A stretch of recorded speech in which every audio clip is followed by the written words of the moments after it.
Prazer falar com vocês. Estamos começando mais uma aula de filosofia. Hoje é a nossa terceira aula do bimestre e hoje o tema as relações de poder e o território. E nessa aula nós vamos discutir um pouquinho sobre política, discutir um pouquinho sobre o nascimento da democracia na Grécia Antiga, como que ele se consolidou ao longo do tempo. Então pensando nessas variantes sobre a dimensão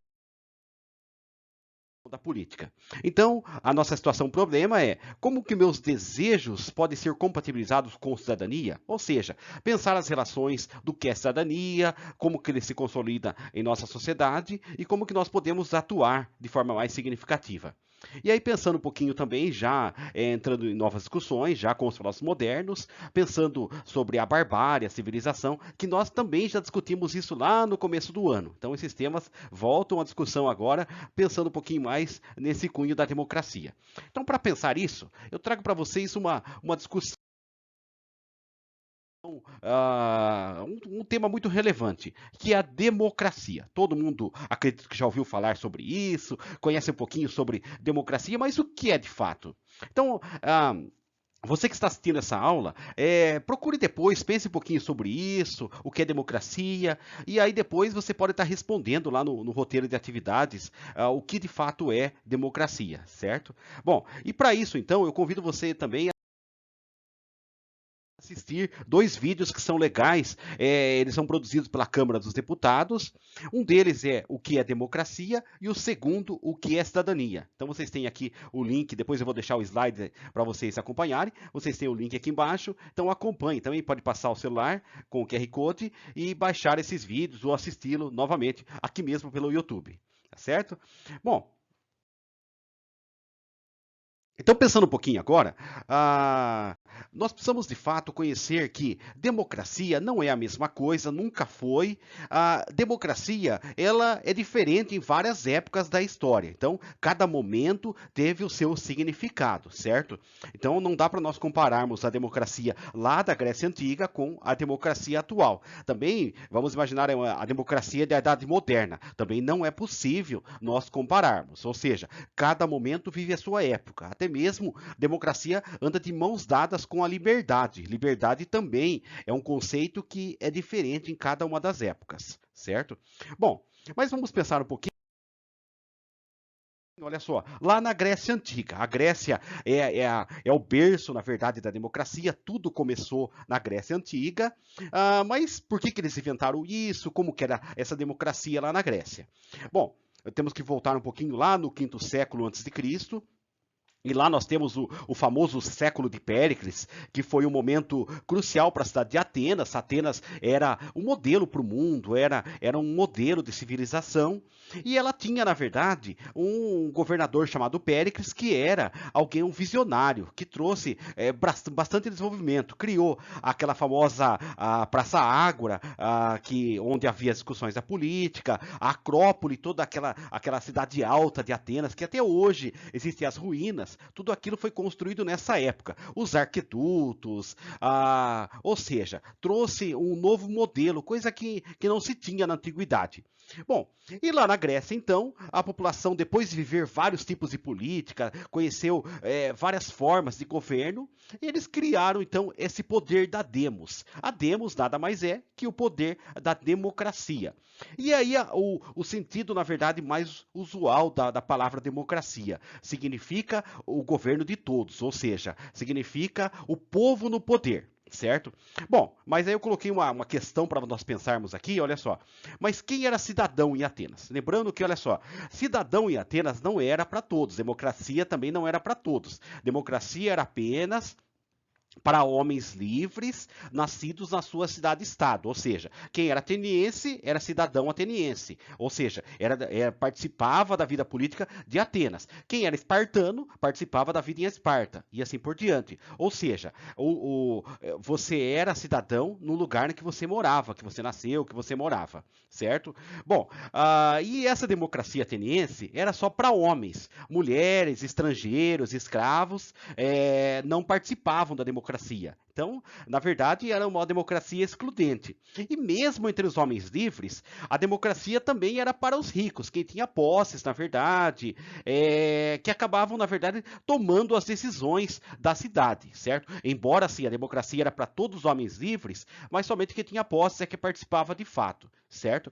Bom, mas era algo legal que acontecia na Grécia, coisa que talvez não se vê hoje. Por exemplo, as pessoas iam até essa praça, Praça Ágora, a famosa praça em frente ao templo da deusa Atenas, e lá as pessoas discutiam política, discutiam o bem da cidade, conversavam com os senadores para discutir qual que era o melhor caminho para a cidade, certo? Bom, e hoje nós não fazemos mais isso, não é? Hoje a democracia ela acabou sendo algo que nós delegamos a políticos, pessoas que são preparadas para isso, e acabamos esquecendo que democracia é a participação de todos. Então o termo ainda continua sendo o mesmo. Bom, agora, olha só, durante a Era Moderna, houve uma mudança grande. Nós tivemos aí toda a Idade Média. Na Idade Média não houve democracia, nós sabemos que havia a monarquia que governava, mas a igreja também tinha o poder, mas as pessoas moravam nos feudos, e nos feudos não existia democracia. Certo? Bom, então a democracia ela retorna durante a Era Moderna, e vários pensadores aí vão trazer novamente essa ideia. Aliás, o bojo da Idade Moderna começa exatamente com essa nova reflexão sobre o que é democracia, certo? Bom, então vamos pensar agora aqui uma linha do tempo, a história da própria política, mesmo a história da própria democracia. Bom, lá na Grécia Antiga, então, foi criada a democracia, e nós temos lá esse modelo. Modelo o quê? Modelo que é um modelo para todos. Democracia é o poder de todos, certo? O Império Romano também vai trazer essa conotação com os imperadores romanos, certo? Mas aí caminhamos lá para a Era Moderna e vamos para a Itália, com o grande filósofo Nicolau Maquiavel. O Maquiavel, ele refez, na verdade, vamos lembrar um pouquinho do renascimento cultural, renascimento artístico, que houve na Europa e principalmente na Itália, e Maquiavel, ele é pertencente desse período, dessa escola, na verdade. E ele traz para nós um novo conceito de política, ou seja, o conceito de política agora que é fundado na democracia, fundado agora no poder do povo, mas ele traz algo novo, que é o quê? O governo. Nós temos agora alguém para comandar, certo? Que aí vai ser apoiado pelos filósofos iluministas. Esses filósofos, o Jean-Jacques Rousseau, o John Locke, o Thomas Hobbes, Maquiavel, Montesquieu, todos eles aqui vão trazer uma nova roupagem para a política. Vamos lembrar aqui do John Locke. O John Locke, olha só, ele traz a ideia no Tratado do Governo Civil, que os homens eram livres, mas não souberam usar sua liberdade e acabaram perdendo a sua liberdade. Agora, para poder, na verdade, voltar a ter a liberdade, o direito à propriedade, o direito à vida, é preciso um governo que possa cuidar disso. Já o Thomas Hobbes, um pouco mais cruel aqui, ele fala, não, os homens estavam brigando, iam se matar, não haveria mais democracia. Então o único jeito foi criar um governo. E não podia ser um governo comum, não. Tinha que ser um governo forte, um governo soberano. Por isso o grande Leviatã é o título da obra do Thomas Hobbes. E o Rousseau também apresenta essa ideia do contrato social, que os homens eram livres, mas os homens são ingênuos, são simples e não sabem cuidar de suas vidas. Então é preciso que alguém possa cuidar deles. E aí por isso o governo. Vocês percebam que esses pensadores iluministas consolidaram a política que nós temos hoje. Se nós pensarmos aqui, nós somos livres, mas é alguém que decide por nós. Existem políticos que cuidam de nós, cuidam da forma como nós vivemos em sociedade. Certo? Bom, aí o Montesquieu, olha só, também ele vai ser importante porque ele vai trazer a ideia de poderes, a ideia dos três poderes, a divisão. Ou seja, o rei não pode ser, na época dele, a monarquia que governava, mas o rei não pode ter todo o poder nas mãos dele, mas ele tem que dividir com outras partes. E aí nasce a ideia que até hoje existe. Ou seja, o rei ficaria com o poder executivo, ou seja, aquele que manda, mas teria que ter uma assembleia, o poder legislativo, e alguém para julgar. O rei não poderia mandar e julgar ao mesmo tempo. Então, por isso, o poder judiciário. E esse modelo, embora o Montesquieu era um filósofo francês, mas esse modelo serviu muito bem na Inglaterra. A Inglaterra foi um dos primeiros países do mundo, uma das primeiras nações do mundo a adotar esse modelo do Montesquieu, ou seja, lá começou a divisão de poderes e aí se alastrou pelo mundo todo. Então nós vamos ter aí vários períodos e aí inclusive o Brasil, até hoje o Brasil ainda consolida esse modelo de três poderes. Nós temos aí o presidente da República com o poder executivo, a Câmara dos Deputados e Senado, e aí depois os estados com os deputados estaduais, as cidades com os vereadores, representando o poder legislativo, e aí nós temos aí o poder judiciário com juízes, desembargadores, ministros, ou seja, representando então essas três esferas sociais. Ou seja, então quem traz essa ideia para nós é o grande filósofo Montesquieu, o Barão de Montesquieu, que traz o modelo como que a política deve ser consolidada. E aí agora, a política hoje, por que ela é estudada na filosofia? Bom, pessoal, na verdade a filosofia ela não faz uma discussão se a política é certa, se a política se tal político faz isso, tal, não. A ideia da filosofia é pensar a política como que ela pode ser aplicada em nossa vida, ou seja, a ideia dela é pensar nas questões a respeito da convivência social, como que nós devemos conviver com os seres humanos, ao mesmo tempo as relações de poder que nós devemos ter numa sociedade, e pensar, por exemplo, a própria ideia do voto, o que o voto nos traz, como que nós podemos fazer com que o nosso voto tenha representatividade. Ou seja, essa que é a ideia da filosofia política, fazer-nos pensar sobre como que a política pode ser aprimorada, pode ser pensada na sociedade. Certo? Então, para isso, eu peço que vocês depois façam um trabalhinho que eu acho importante, fazer um mapa mental. Depois eu vou mostrar já um mapinha mental, mas usando esses termos. Olha só, a democracia antiga, como que era a democracia antiga, comparando ela com a democracia moderna e comparando também com a democracia no Brasil. Ou seja, esses três momentos. Vejam outros vídeos, outros materiais que possam ajudar isso.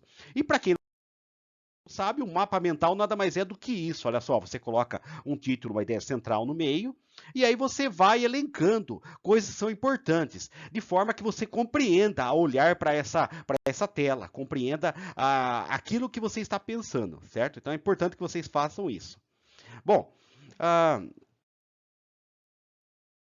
agora nós vamos passar por um outro momento da aula, que é a leitura de dois textos. Um texto do Montesquieu e outro texto de Olympique de Gouges. Vamos compreender um pouquinho o que o Montesquieu. O Montesquieu, então, é aquele cara que escreveu o Contrato Social, falou sobre a desigualdade entre os homens. Então, como que ele pensa a política? Olha só.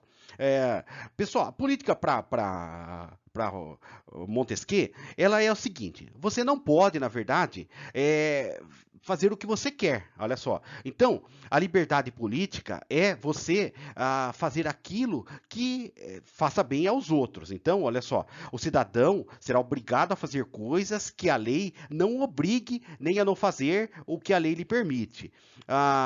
Então, o processo democrático exige que você pense no outro, pense no cotidiano, pense nas ações. Por que as leis existem? As leis nem sempre são agradáveis a todo mundo, mas elas são necessárias para o bem comum.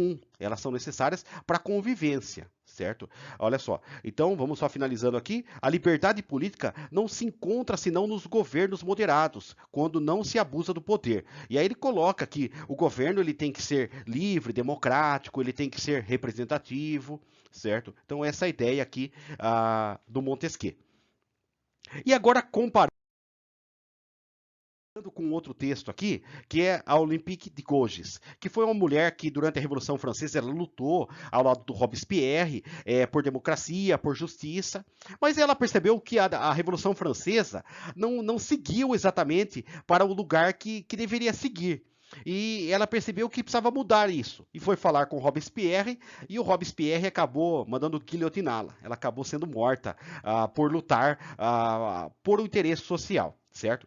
Bom, O que ela vai lutar? Olha só, ela vai lutar pelas mulheres mesmo, pelo direito, não, mas não só das mulheres, mas o direito de todos. Ela fala, democracia não é só para os homens, mas a democracia é para todos os cidadãos.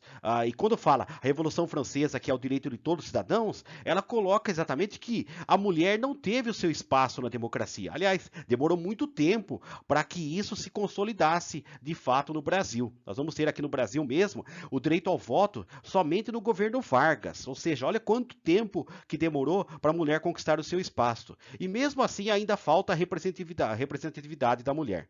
Bom, olha só. Então ela coloca que a mulher deve despertar, buscar a razão. Isso aqui fazendo até uma comparação com o Kant. O Kant falava sobre o esclarecimento, mas ele falava que só o homem deve ser esclarecido. E aí ela coloca aqui, cutucando um pouquinho a ideia do Kant. Olha só. A força da razão se faz escutar em todo o universo. Reconhece os seus direitos. O poderoso império da natureza não está mais envolto de preconceitos, de fanatismos, de superstições e de mentiras. A bandeira da verdade dissipou toda a nuvem da ignorância e da usurpação. O homem escravo multiplicou suas forças. Mas ele precisou da mulher, na verdade, para conquistar os seus direitos. E quando ele conquistou isso, ele acabou ignorando a mulher. Então, a ideia aqui dela é o seguinte: fazer com que o homem reconheça que a mulher deve ter o seu espaço na sociedade. Certo? Bom, são duas visões aqui, uma colocando, o Montesquieu colocando a ideia de poder, que nós devemos respeitar as leis, respeitar o poder, e aqui que todos devem ser cidadãos, todos devem ser participativos. E com isso, então, já encerrando a aula, vocês farão exatamente essa atividade. Olha só, a primeira, qual é o tema central nos dois textos?